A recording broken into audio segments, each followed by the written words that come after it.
Olá, pessoal.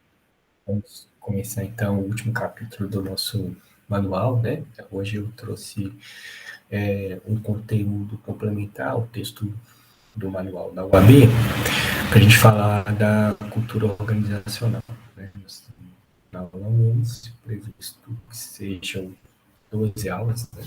Nesse momento, 5 de conteúdo.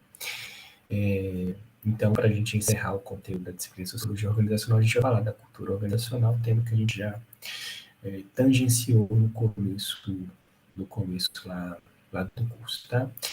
Eu resolvi trabalhar com os textos complementares, depois eu vou disponibilizar para vocês, a gente poder aprofundar um pouco mais nessa discussão sobre cultura organizacional, ok? Então, hoje eu vou passar os aspectos gerais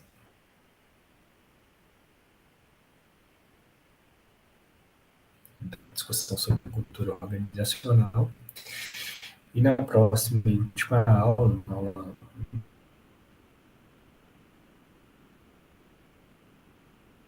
12, eu vou trazer uma discussão, né, perguntar e tentar responder se existe a aula de fechamento da nossa disciplina, da nossa interação, tá? Então, gente, a primeira coisa que a gente tem que destacar quando a gente fala da cultura organizacional é que o interesse, esse é um tema que foi muito discutido nos estudos organizacionais, né? Não só pela sociologia, mas como também por outras disciplinas que fazem parte desse campo maior, que é o campo de estudos organizacionais, como a própria psicologia organizacional, que a gente já estudou aqui, tá?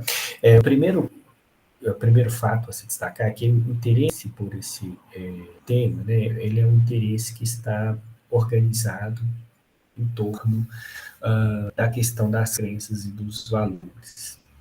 Que aí a gente fala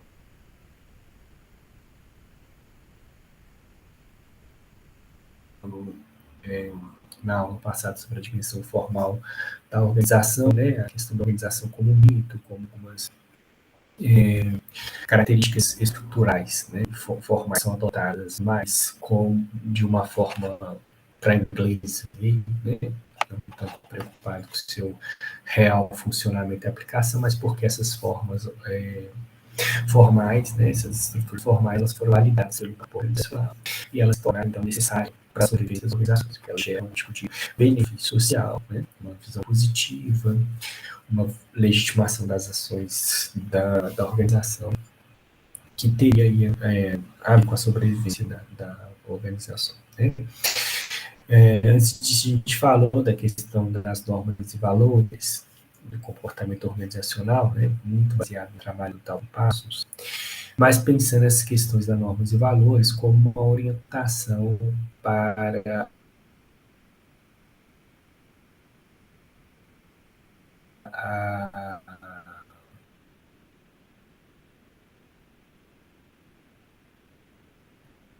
para a ação dos indivíduos. Né? A gente destacou ali em termos bem gerais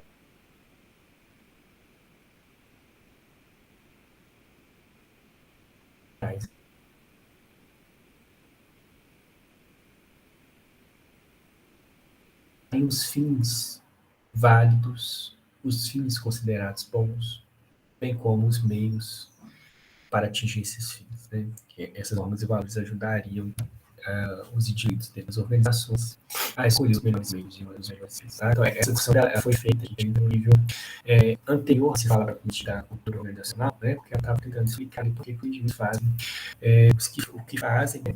E aí ela chama a atenção para essa questão de que existe uma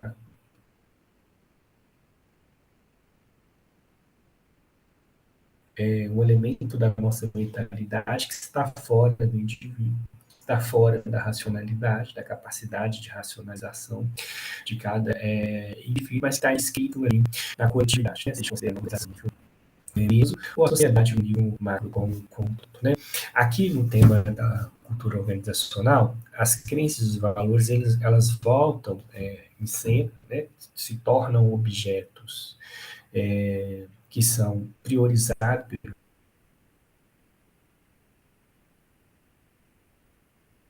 pelos estudos, mas com a intenção né, de verificar como se constrói a lealdade a longo prazo.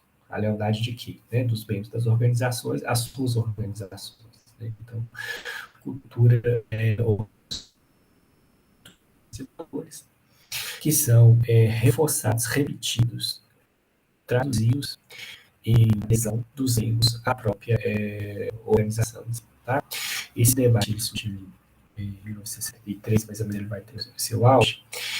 E aí, esse debate ele vai ganhar maior relevância ainda quando que no contexto das firmas, então, importando as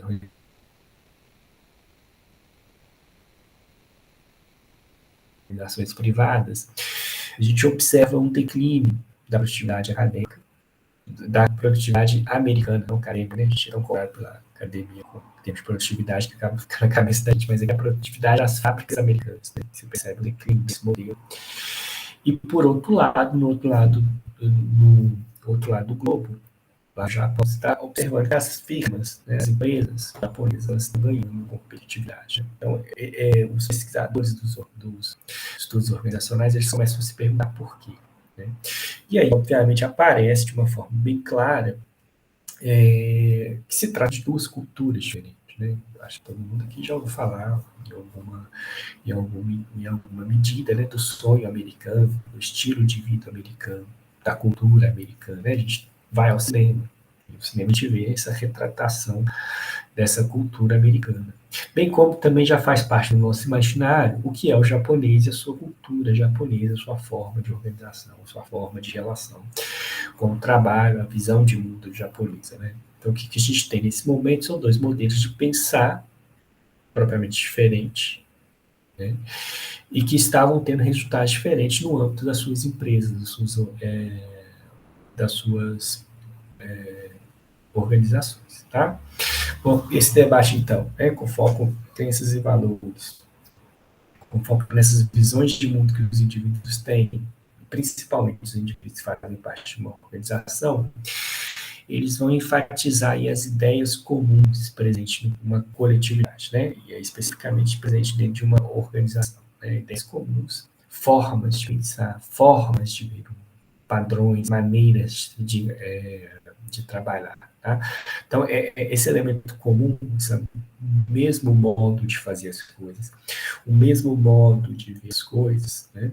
O mesmo modo de realizar as tarefas de uma organização, é o que vai constituir aí o grande centro de interesse, a grande ênfase dos estudos sobre cultura organizacional. Tá? Uma definição desse conceito pela literatura diz o seguinte, ó, que a cultura organizacional ela é o modelo dos pressupostos básicos que um dado grupo inventou, descobriu ou desenvolveu no processo de aprendizagem para lidar com os problemas de adaptação externa e integração interna. Então, o primeiro passo é o que a gente percebeu. Então, tem que haver com, né, com a forma como aquela coletividade resolveu problemas práticos, seja na sua relação para fora da organização, seja na relação entre os próprios membros. Né? Então, o que é isso? Essa forma, um conjunto de pressupostos, de coisas que são ditas sobre como se deve se comportar em determinadas situações, seja internamente ou seja em relação ao público externo. Né? E aí essa definição da cultura organizacional, gente, ela traz também um elemento importante que teria a ver com o surgimento da cultura organizacional. Tá? Primeiro ponto é a ideia de invenção, ela pode ser inventada, ela pode ser criada, ok? Ou ela pode ser descoberta, ela pode ser trazida de fora para dentro, em partes, né? Pode copiar a forma como as coisas são feitas de outra organização, né? São feitas de organização, você traz para a sua organização, tá? E a ideia de, ao longo do tempo, de um certo desenvolvimento, né? Então, teoricamente, o conceito que eu estou passando para vocês aceita a proposta de que a cultura organizacional ela pode ser transformada, tá? Ou mesmo mudada completamente, ok? O conceito que a gente está trabalhando aqui de cultura organizacional, ele aceita essas teses da mudança, da transformação, tá? Mas ele não está dizendo se essa mudança é lenta, se ela não é lenta, o que precisa, o que pode gerar essa mudança. A gente vai ver como um desdobramento aí do estudo sobre a cultura organizacional, tá? Então, continuando nessa definição, ela continua dizendo o seguinte: uma vez que os pressupostos tenham funcionado bem o suficiente para serem considerados válidos, quer dizer, que tenham resolvido os problemas práticos do dia a dia, eles são ensinados aos demais membros das organizações como a maneira certa de se perceber, pensar e sentir em relação àqueles problemas. Ok? Então, só, resolver um problema, né? Nos orientamos por um conjunto de normas e valores, pressupostos, que me diz como agir diante de um problema. E esses pressupostos, né, essas normas e valores, me levou ao êxito, eu consegui de fato resolver aquilo que tinha que ter sido resolvido. Como, por exemplo, escolher um problema prático, né? Escolher quem seria promovido ao próximo gerente, por exemplo. O que esses funcionários devem fazer para serem promovidos a gerentes, por exemplo. Né? Então, aí tem um problema prático, cujas normas e os valores dentro dessa organização vai dizer o que você deve observar nesse comportamento para levar a essa promoção. Como me relacionar com o meu chefe. Né? Então, a gente tem também, dentro das nossas organizações, né? Um conjunto de pressupostos que diz como a gente deve se comportar com os nossos chefes, ok? E uma vez que isso dá certo, que a gente consegue resolver o problema, que a gente consegue escolher a pessoa para ser promovida, que a gente consegue interagir com o nosso chefe, né? Então, esses pressupostos, eles passam a ser ensinados para cada novo membro, reforçado com os membros que estão presentes, dizendo, olha, essa é a forma certa de fazer. Tá? Então, essa cultura organizacional, ela pretende isso, olha, dizer que existe dentro daquela organização, existe uma forma de fazer as coisas, de uma maneira certa de fazer as coisas. Existe um modo de fazer as coisas que a organização valoriza e todos aqui que fazem parte dessa organização devem valorizar, tá? Pois isso é o que vai ajudar a gente a perceber quando há um problema e quando não há um problema, pensar e sentir, né? Vivenciar o dia a dia daquela organização, tá?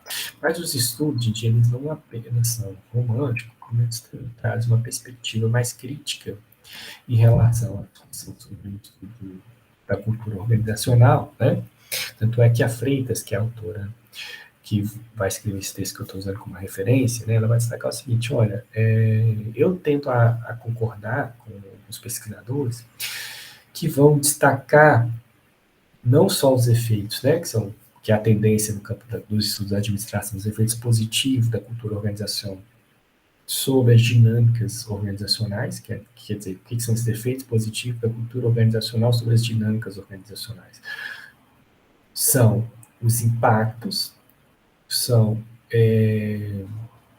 a forma como os pressupostos que compõem uma cultura organizacional vai facilitar o andamento da dinâmica, né? Uma dinâmica sem conflito, uma dinâmica que seja produtiva, uma dinâmica onde as pessoas podem estabelecer os diálogos de uma forma organizada, nem vou dizer aberta, mas organizada, né? Que as pessoas vão saber quando falar, como falar, que as pessoas vão saber organizar o espaço do trabalho, mesmo fisicamente, né? Então, isso seria a tendência, a dizer, uma cultura organizacional boa, uma cultura organizacional que permite que a organização realize o fim, né? Atinja a sua meta, que a dinâmica organizacional aconteça de uma forma regular, de tal forma que a organização cumpra aquela meta que ela estabeleceu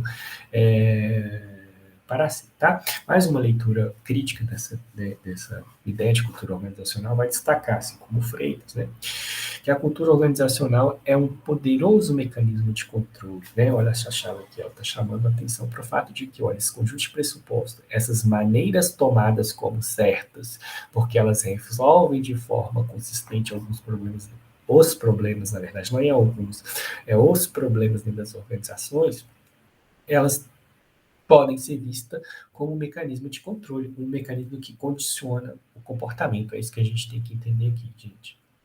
Falar de mecanismo de controle do ambiente organizacional é mecanismo que condiciona o comportamento, mecanismo que faz com que os indivíduos ajam no interesse da organização, que os indivíduos suspendam os seus interesses particulares e passem a valorizar o máximo possível os interesses organizacionais. Okay? Uma boa cultura organizacional vai ajudar, né, a organização nesse sentido. Okay?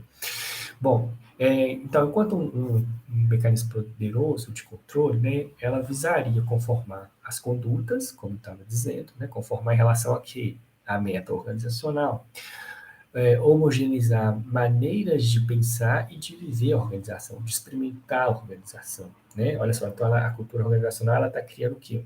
Reforçando o vínculo dos seus diferentes membros, que pensam diferente, que têm interesses diferentes, com a sua organização.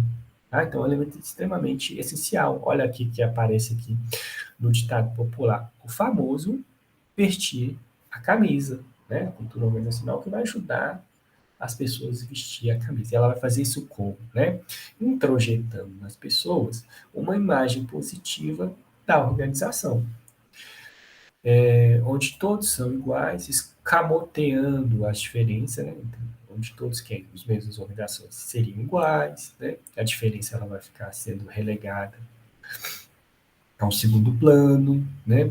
E os conflitos inerentes aos sistemas que guardam o antagonismo e anula a reflexão, né? Então, escamoteando as diferenças, escamoteando os conflitos, escondendo as diferenças, escondendo os conflitos dentro das organizações, escondendo o antagonismo, anulando a capacidade de reflexão desses indivíduos. Eu não vou entrar aqui, gente, no debate sobre teoria crítica, que é algo que tem sido até recuperado no debate acadêmico atual, né, que é a própria perspectiva crítica das organizações, algo que não é recente, né, algo que começa lá com Guerreiro Ramos. Guerreiro Ramos foi um ótimo teórico crítico.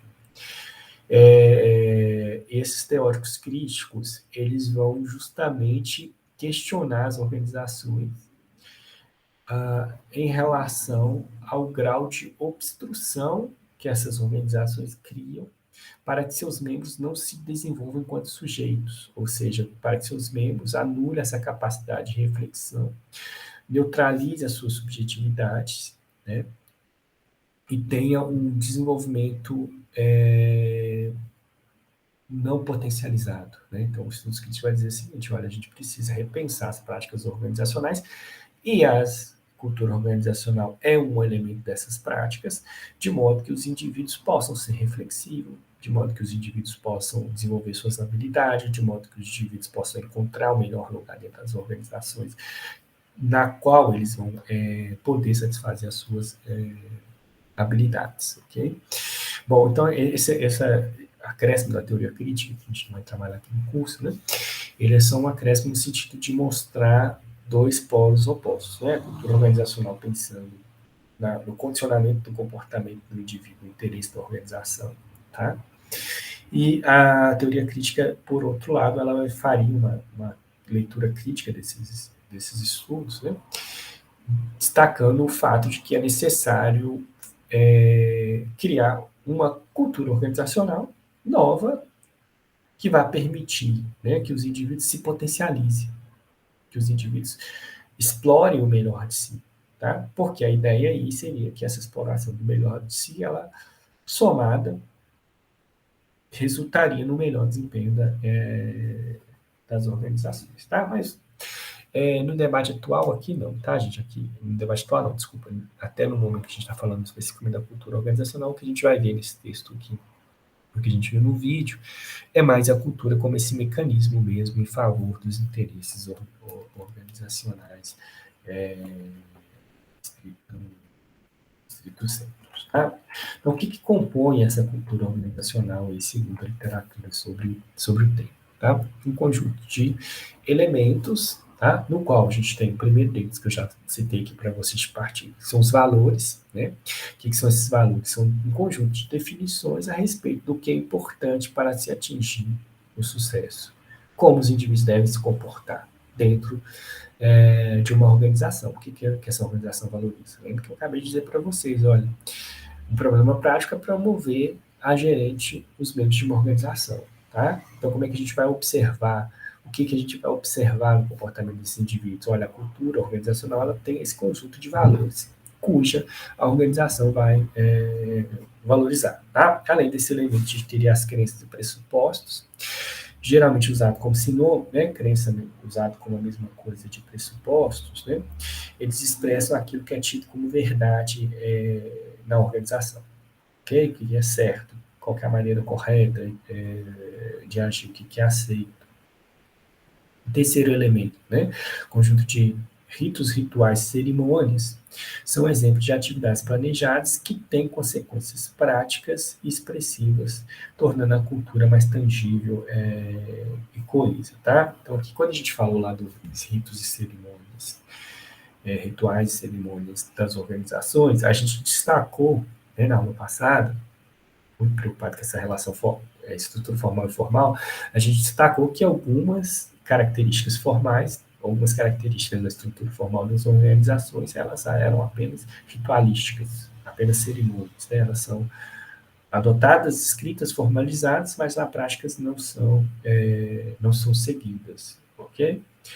Quase como um ritual. Aqui, quando a gente fala de ritos, rituais e cerimônias no âmbito dos estudos sobre a cultura organizacional, a gente está falando de práticas efetivas, tá? Como um ritual importante dentro das organizações, por exemplo, gente, é a própria questão das reuniões, né? A reunião é um ritual. Imagina aí, aqui a reunião é como se fosse uma celebração religiosa, um culto, uma missa, um batismo, um casamento, né? A religião é como a reunião tem essa característica de juntar as pessoas, né, num espaço. Agora a gente pode fazer isso via internet, né, mas com foco em um objetivo comum, né, que é uma pauta ali para decidir o que vai ser feito. Né? Então, enquanto um ritual, essas reuniões, ela também apresenta umas certas características. Né? Como é que é feita essa reunião? Ela é feita numa mesa onde todo mundo se senta numa posição que representa uma certa igualdade, né? Se a gente pensasse numa cultura organizacional democrática, né? Uma cultura organizacional democrática que valoriza essa dimensão da igualdade nos seus rituais cotidianos, ela não vai, obviamente, né, ou não deveria, se ela quer dar concretude à sua proposta, à sua cultura, ela não vai estabelecer uma relação vertical entre os colaboradores e a alta gerência, né, como aquela coisa de usar um auditório, todo mundo sentado de frente e lá em cima a alta gerência. Ao contrário, ela faria essa ferramenta, utilizaria essa ferramenta maior. Mas aí também a gente tem outros rituais dentro das organizações que expressam, né, essa cultura, como, por exemplo, algumas organizações, as festas de finais de ano, né, festas de comemoração de alguma coisa, né, propriamente de ter um ritual de uma forma mais concreta, ok? Então, são esses elementos que a gente está chamando a atenção. A outra dimensão, outro elemento, quarto elemento que eu vou destacar aqui com vocês, né, é as histórias e os mitos. Tá? Enquanto as histórias elas são narrativas de eventos ocorridos que informam sobre a organização, os mitos referem às histórias consistentes com os valores organizacionais, porém sem sustentação nos fatos. Tá? Então, história é algo que aconteceu concretamente, né? Ou uma narrativa sobre os eventos que aconteceram. É uma narrativa, né, gente? Cada um conta um conto de uma forma diferente, cada um relata, cada um constrói uma narrativa sobre o mesmo acontecimento, né? No caso ali da cultura organizacional, essa narrativa é algo mais oficial, como, por exemplo, né, como é que a organização ela surgiu, né? Como é que a organização cresceu, tá? Então, são histórias sobre as organizações que vão reforçar aquela cultura organizacional, né? Aquele conjunto de crenças e pressupostos que orienta a ação dos membros das suas organizações. Acho que essa definição ficou bem sintética da cultura organizacional, tá? Já o mito, ele não precisa ter fatos concretos, né? Geralmente você pode contar aí como mito a história do fundador da empresa, ou a história da família do fundador da empresa, tá? A gente pensa nas organizações públicas, prefeito, né? Pode ser um mito ali, você pode construir essa figura, essa narrativa em torno do prefeito, não necessariamente com base na sustentação de fatos, né? Como você poderia fazer em relação a outros agentes dentro dessas organizações. Tá? Bom, o quinto elemento, os tabus, né?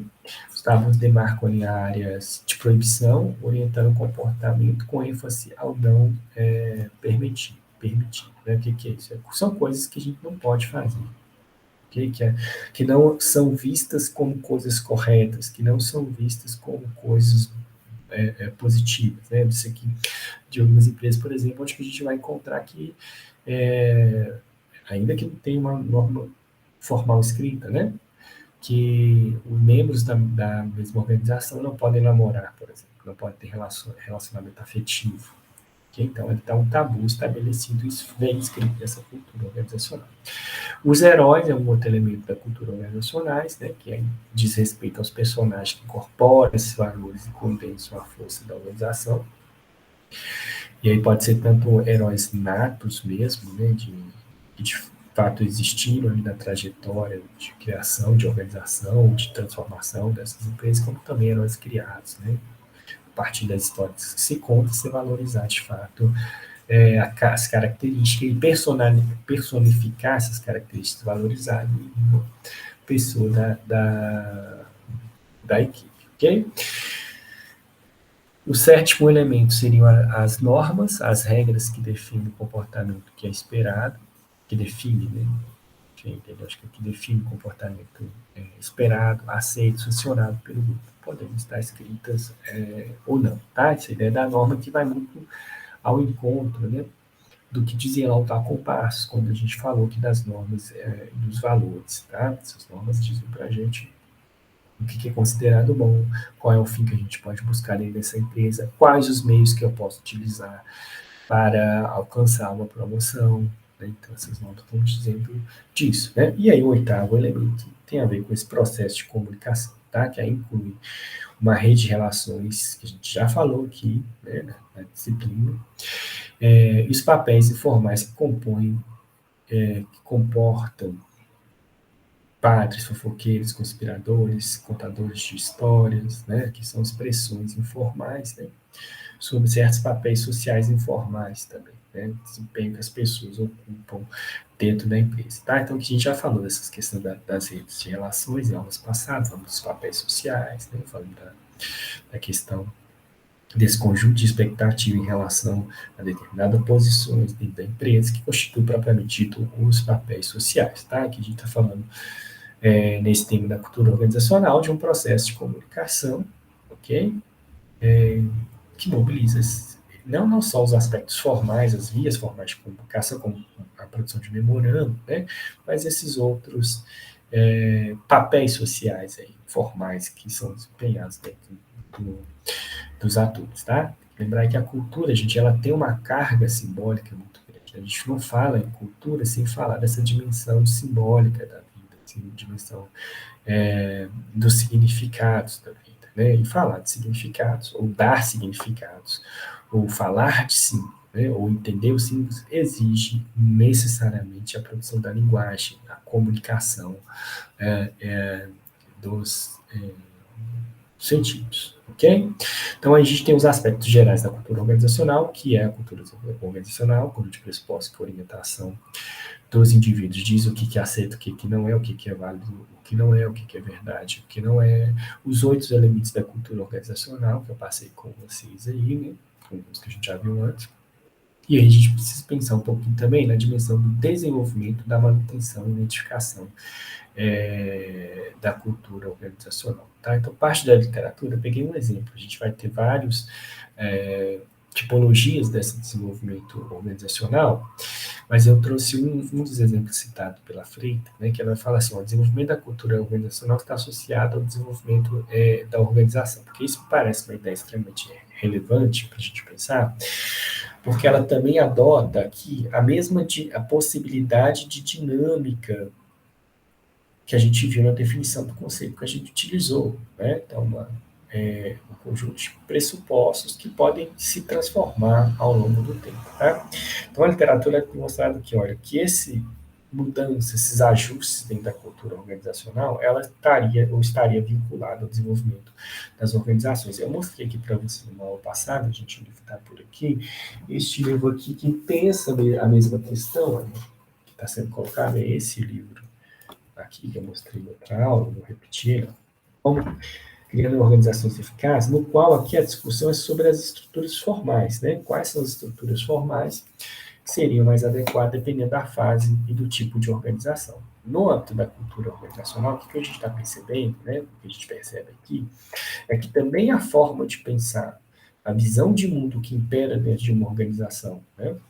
Ela pode estar associada aí, né, teoricamente, em hipótese, ao desenvolvimento da organização. Então, dependendo da fase da organização, essa cultura vai se ajeitar, vai se adequar a essa fase. Significa o quê? A cultura organizacional precisa cumprir uma função. Qual que é essa função? Dar uma orientação geral aos membros dessa organização sobre como proceder quando eles estão diante de problemas práticos, né? Como eu já disse aqui para vocês, né? Falei de promoção de gerente, né? Falei de que mais que eu falei aqui? Eu esqueci da outra coisa que eu falei, promoção de gerente. Mas, enfim, a gente pode pensar em outros, como, por exemplo, existe um conflito entre o servidor que está lá fazendo um atendimento no guichê e o cidadão que está ali buscando esse atendimento, né? Como proceder. Tá? Então, a cultura organizacional daquela organização pública, ela vai dizer como proceder. Quem tem a razão vai ajudar as pessoas a transformar essas orientações gerais, normas e valores, a traduzir, né? Transformar em ação prática, a traduzir essas normas e valores em uma solução do problema que é encontrado, tá? Então, a gente pode falar, por exemplo, pensando no desenvolvimento da organização, numa fase de crescimento, né?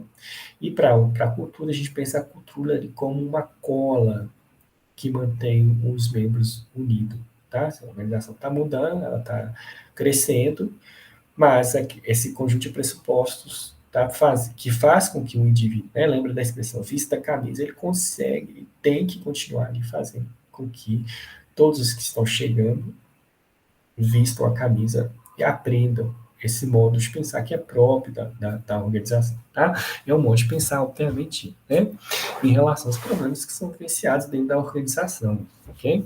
Ainda que isso possa interferir na ação fora das organizações, tá? Organizações em uma fase intermediária, né? Então, estudos mostram que, olha, aqui já começa a aparecer uma diversidade de culturas dentro das organizações, né? Surgem subculturas, quando as organizações atingem um nível intermediário ali, e os grupos sociais começam, mesmo grupos informais, ou mesmo formais, né? Quando subgrupos começam a se conformar dentro das organizações, a gente viu isso na aula passada sobre grupos sociais, em uma das aulas passadas, então começa também a ter crises de identidade. Qual a identidade? Aquela identidade que a cultura original prescrevia, ok? Perda de objetivos chaves, valores e pressupostos, surge uma oportunidade para mudança cultural, tá? Para uma transformação mais radical. Esse contexto de efervescência, né, esse conjunto de subcultura, ele pode levar de fato a essa mudança da cultura organizacional, né, ou a cultura pode fazer um assentamento, né, ela pode incorporar o que há de muito diferente nessa discussão geral, né, que é o que se deseja para manter, não que se deseja, né, mas o grande desafio aqui nessa fase de desenvolvimento é manter a organização coesa, né? Se precisar fazer uma mudança nos pressupostos da cultura da cultura organizacional, algumas transformações mais rigorosas, né? Se for para manter a organização unida, que seja feita. Mas o que é importante ver é que nessa fase intermediária que é uma certa efervescência aqui, um certo conflito presente, tá? Já para organizações maduras, né? Então, a cultura organizacional ela tende a se tornar restrita às inovações, tá? Na fase anterior, ela está aberta às inovações, a incorporar novas ideias, a incorporar novos pressupostos, né? Já na fase de maturidade, não, ela já está fechada, ela já conseguiu controlar essas forças que puxavam cada um para um lado, né? Então, já que ela se torna restrita, ela consegue acomodar esses conflitos, e aí ela passa a ser valorizada como uma fonte de autoestima, defesa, preservação, e que preserva a glória do passado, né? Uma fonte de autoestima, defesa e, e preservação da glória do passado, de valorizar como que essa organização foi chegada até aí, tá? Então, nesse nível de maturidade, o que a gente vai perceber? Que aquela instabilidade no momento intermediário do desenvolvimento dessa organização, ela é substituída para uma dimensão de estabilidade, ok? O que essa discussão está mostrando para a gente, né? Que a gente tem um ponto de partida, a gente tem um aperfeiçoamento no momento que esse ponto de partida, né? Ele está aberto a grandes aperfeiçoamentos. E, por fim, né, a gente tem ali a estabilidade. Se a organização sobreviveu, cria-se, então, uma relação mais estável com a forma de pensar dentro daquelas organizações tidas, né, a forma de pensar que é tida como certa e verdadeira, tá? Bom, até chegar nessa faixa de maturidade, aí surge uma questão de a cultura pode ou não mudar, tá? O que a gente está vendo até aqui? Que pode mudar, teoricamente. Não há nenhuma negação sobre a possibilidade dessa cultura organizacional se transformar. Podem mudar, tá? Isso é bom ou é ruim?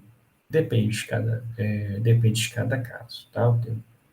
Um fato que a gente tem que ter em mente, gente, quando a gente fala de cultura organizacional, um fato bastante importante, né, é a gente entender que toda perspectiva culturalista das organizações, como é também sobre a democracia, sobre qualquer outro objeto de estudo, são perspectivas que tendem a ter dificuldade de explicar os processos de transformação. Tá? Por que a cultura muda? Por que alguma coisa que era tida como certa e verdadeira passa a ser considerada errado?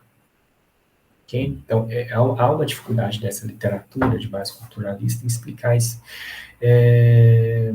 processo. Tá? No campo dos estudos organizacionais, a gente fala aqui de uma mudança da cultura organizacional que resultaria, basicamente, de um processo de resolução de crises e do papel desempenhado pelas lideranças. Né? No caso das organizações, o que a gente tem visto, né, pela literatura é que a possibilidade de mudança organizacional ela é uma resposta à crise.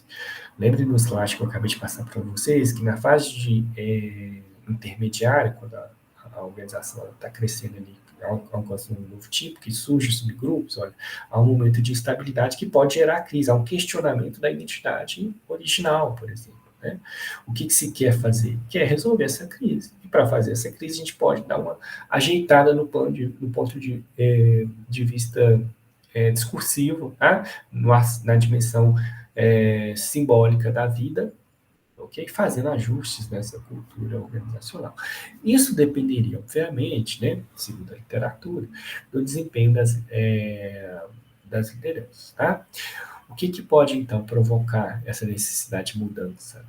Ou levar a crises que vão levar à mudança. Tá? Um elemento que pode levar à crise tem a ver com o questionamento aí da habilidade das lideranças. Quando as lideranças elas passam a ser questionadas nos seus afazeres. Outro ponto é a emergência de conflito entre essas lideranças. É algo também que vai resultar em uma situação de instabilidade, né, de questionamento daquela organização em si. Tá? A emergência de novas lideranças que vão trazer novas ideias, né? Lideranças que acabaram de ingressar numa organização que vem com a cabeça cheia de ideias também pode provocar uma certa mudança na cultura organizacional. Isso sim, né? Obviamente, se essas novas lideranças conseguirem se articular e enfrentar atores que já estão estabilizados dentro desse sistema, dentro dessas organizações, ok? E por fim, né, outro elemento que pode levar a essa transformação seria o questionamento aos símbolos, às crenças, aos pressupostos, à cultura organizacional propriamente dita, a identidade defendida dentro dessas organizações, ao questionamento dentro dessas organizações. Né? Aqui valeria a pena relembrar o que eu venho destacando, né, ao longo dessas aulas também, que é a própria questão racial. Né? Você tem e aí, pensando nessa ideia de processos sociais e dinâmicas organizacionais, que é o que organiza essa disciplina, onde você tem uma mudança em relação aos processos sociais fora das organizações, com relação à questão racial, né, como se tematiza e como é que isso afeta lá dentro as organizações. Né? Então, olha só, essa valorização da questão racial, essa problematização, na verdade, né, dentro da questão racial, dentro das organizações, sejam públicas ou privadas, ela vai levar necessariamente à transformação da cultura das organizações no que se refere às relações interraciais ou raciais mesmo, dentro dessas organizações. Tá? Os símbolos precisam ser incorporados. Né? Uma questão básica que o próprio discurso sobre meritocracia, muito comum no ambiente organizacional, ele precisa ser balizado no, enquanto componente de uma cultura organizacional. Né? Qual é o trato, a questão meritocrática que a gente vai dar a partir do momento em que a gente reconhece que há uma competição desigual. Ok? Então, nesse sentido que eu estou destacando a atenção de vocês. Ok?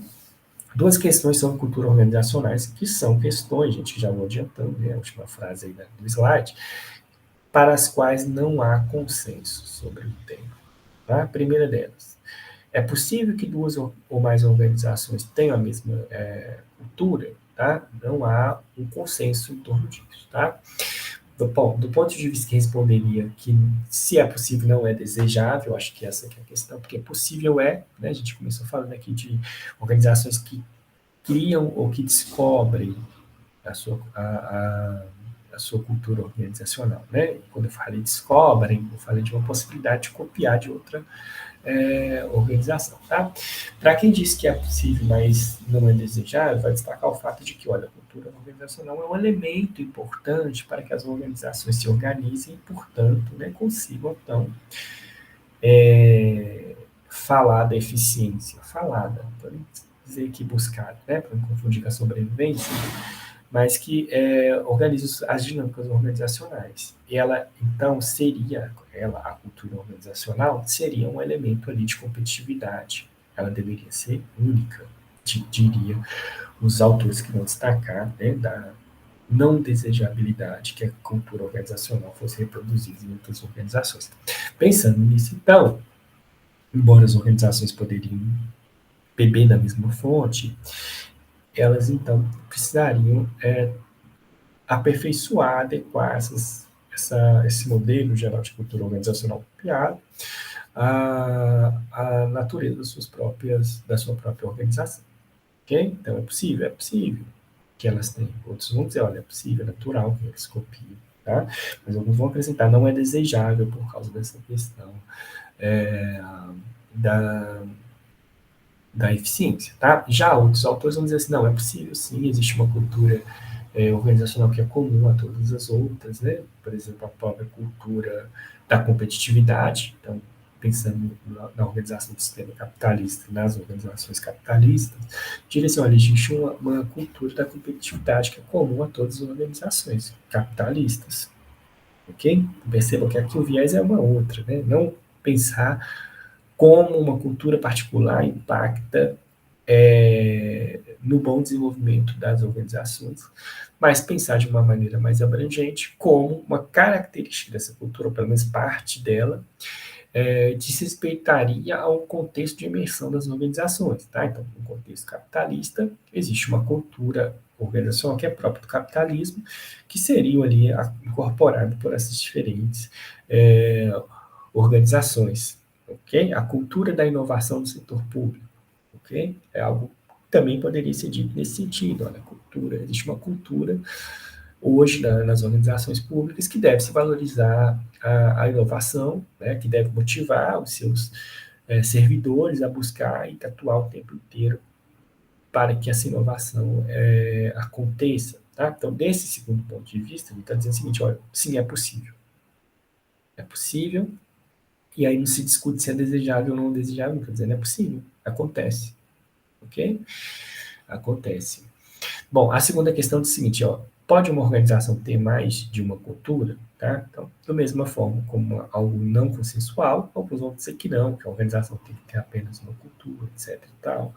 Mas outros vão dizer que sim, pode, tá? E esses que dizem que sim, eles vão estar atentos ao fato de que, olha, uma organização, né, a gente definiu isso aqui para trás com aquela discussão sobre rituais e cerimônias, né, que organizações são um tipo de organismo que é frouxamente acoplado, né, que existem ali certos grupos dentro dessas organizações, subgrupos, né, que podem seguir de uma maneira diferente determinados propósitos, né? Querendo dizer que, olha, embora a gente tenha um objetivo geral comum, cada um vai realizar de uma forma diferente. Isso aqui é bom a gente pensar, a gente pensar a universidade, por exemplo. A universidade, o FOP, é uma organização, tem um objetivo que é comum a todo mundo, tem uma meta comum, né? Tem o PDI lá que diz tudo que o FOP pretende fazer. Mas dentro da FOP tem os departamentos. Né? Então, assim, existe uma cultura organizacional FOPiana. A gente pode pensar assim, existe uma forma de relacionar com o setor público, com a educação pública, com a oferta do serviço da UFOP, que é as próprias disciplinas, as próprias aulas, né? Existe uma forma de lidar entre os funcionários da UFOP, tudo isso é elemento de uma cultura ufopiana, né?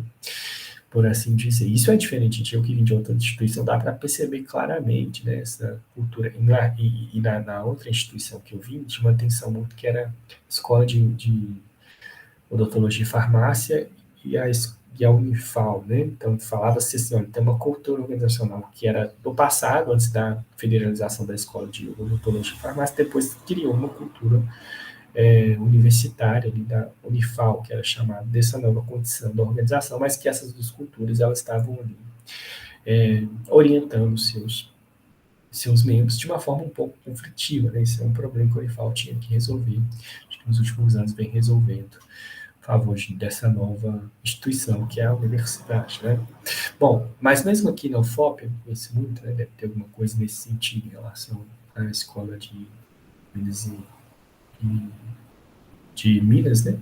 E o resto da universidade, não sei bem, isso eu não sei bem, mas provavelmente tem algo a esse respeito. Mas não é isso que eu queria destacar com vocês. Eu quero destacar o que, olha, existe uma cultura fopiana, um conjunto de pressupostos adotados pela UFOP, né, que é ensinado para a gente.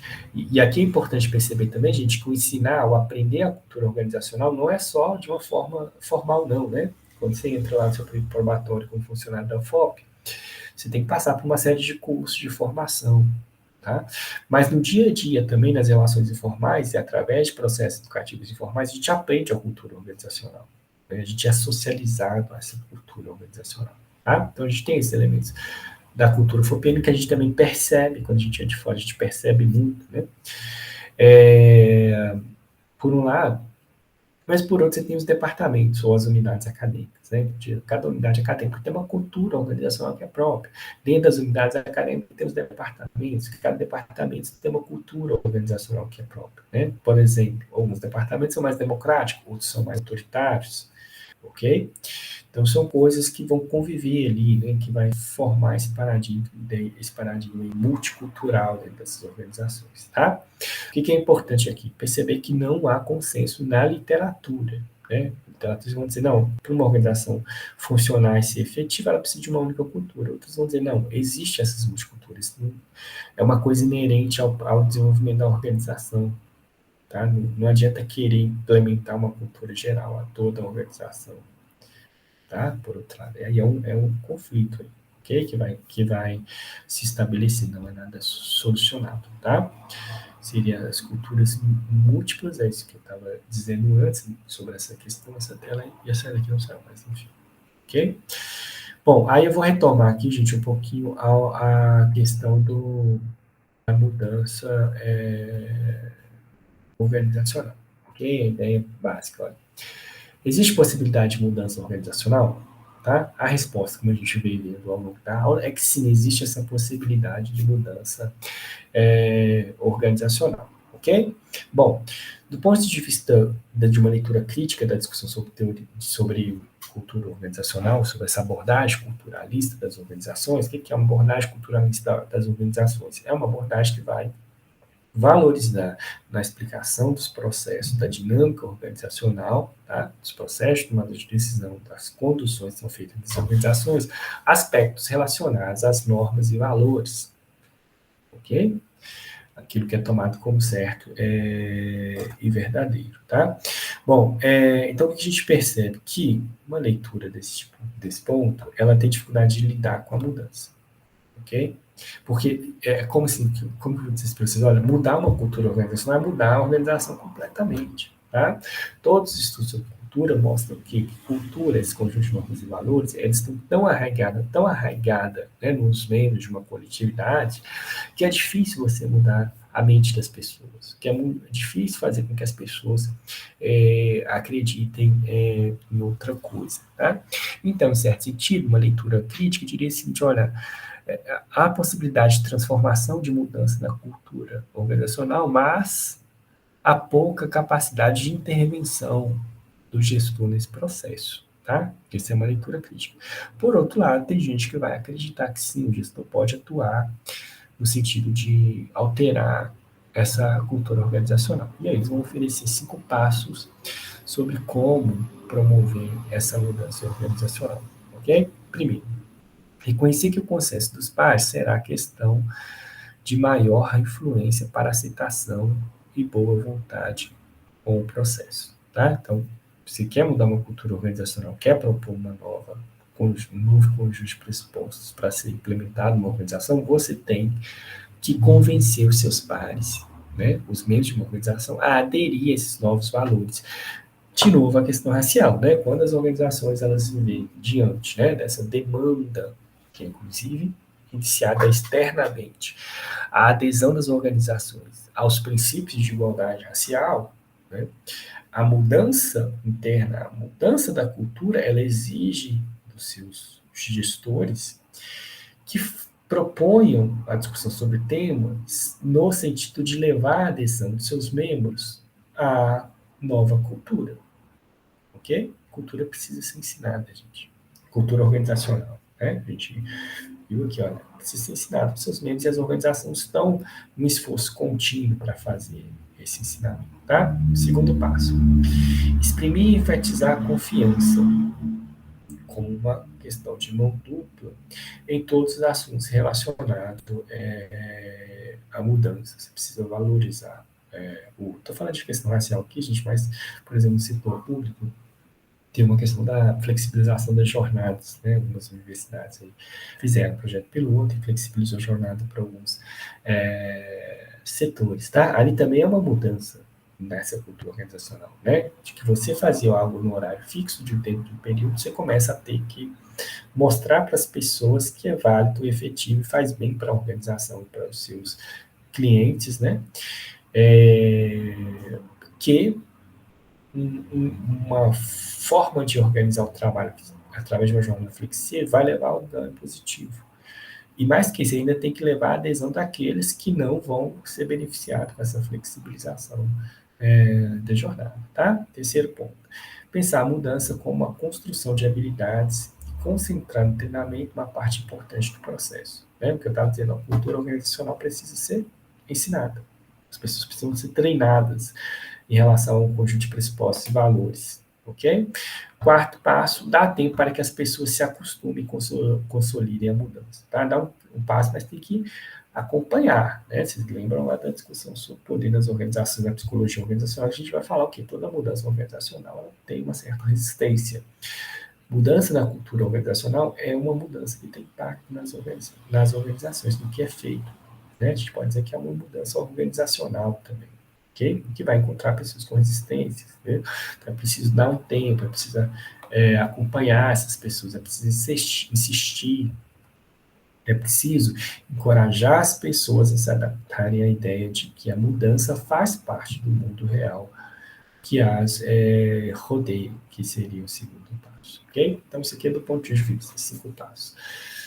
De uma gestão, né, que identifica um problema com a cultura organizacional ou que está diante de um impasse, de um conflito em razão do desenvolvimento dessa organização e que precisa, então, né, lidar com a adequação, com a mudança, com o processo de mudança da cultura organizacional, ok?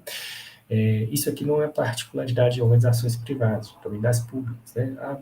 Eu trabalhava numa organização pública que o meu setor tinha 2 pessoas, não, agora tem 30 pessoas, né? Sei lá, o setor de informática, que basicamente ficava instalando impressoras, ele tinha 1 pessoa, 2, a gente resolvia bem. Agora tem 30 pessoas, porque tem um software novo para isso, um software para aquilo, tem não sei o quê, tem uma demanda disso, tem essas chamadas online, que tem que dar suporte o tempo todo, tem um servidor que reúne os dados da empresa, e a gente agora tem 30 pessoas, né? Então, o jeito como a gente resolvia as coisas, o modo que a gente se relacionava, a visão de mundo que a gente tinha no ambiente com 3 pessoas não pode ser o mesmo, e não daria conta para um ambiente com 50 pessoas, né? Então, isso vai gerar uma mudança e, necessariamente, poderia leva à necessidade de intervenção do gestor, tá? Então, era essa a introdução que eu queria deixar aqui para vocês, sobre o tema da cultura organizacional, né? Instigá-lo a ler o capítulo, quem não lê ainda. Vou deixar esse texto de referência lá no Moodle para vocês, caso vocês queiram fazer uma leitura mais aprofundada do texto. Tá joia? Volto semana que vem com a aula sobre a cultura organizacional brasileira na prática, né? Temos uma cultura, um jeito de organizar brasileiro, né? Jeitinho brasileiro, como se costuma dizer, né? Esse jeitinho brasileiro levado para todo o território nacional, não sei, né? Vamos discutir isso na aula que vem. Então, um abraço, pessoal. Deixa eu parar a gravação.